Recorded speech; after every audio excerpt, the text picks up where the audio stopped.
আলহামদুলিল্লাহ। আমগো নবীজি এরকমভাবে সাহাবাই কেরামদের সাথে অনেক সময় এরকমভাবে স্বপ্নের কথা বর্ণনা করতেন। সাহাবিদেরকে স্বপ্নের কথা, সাহাবিরা স্বপ্নের কথা নবীজির কাছে বলতেন, নবীজি এটা ব্যাখ্যা করতেন। তো এরকমভাবে নবীজি একদিন বলতেছে যে আমি স্বপ্নে দেখিলাম এরকমভাবে দুইজন লোক আমাকে আয়েশার সঙ্গে করে লিয়ে গেল। তারপরে এরকমভাবে দীর্ঘ বর্ণনা, আমাকে জান্নাত জাহান্নাম এরকমভাবে দেখানো হইল। তো জাহান্নামের ভিতরে অনেক মানুষে অনেক কষ্টের ভিতরে আছে। এর মধ্যে একজনকে দেখলাম, একজন ফেরেশতা একটা মানুষের মাথার ভিতরে এত জোরে পাথর মারতেছে যে মারার সাথে সাথে তার মাথাটা এরকমভাবে ভাঙ্গিয়া ছুঁইরা তছনছ হইয়া সিটটা বিটটা পুড়ে যায়। তখন ওই ফেরেশতা পাথরটা আবার উড়ে আনতে আনতে ইতিমধ্যে মাথাটা আবার জোড়া লাগিয়ে যায়।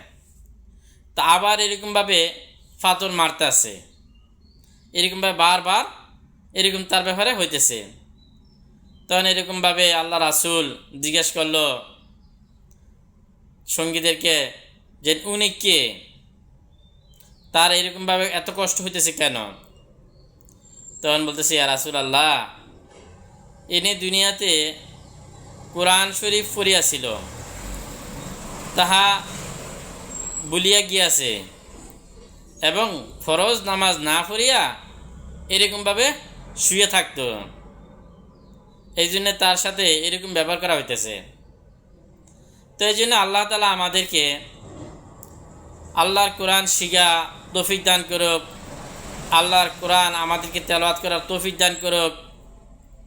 আর এরকমভাবে ফরজ নামাজ, পাঁচ ওয়াক্ত নামাজ জামাতের সাথে পড়ার আল্লাহ তাআলা তৌফিক দান করুক।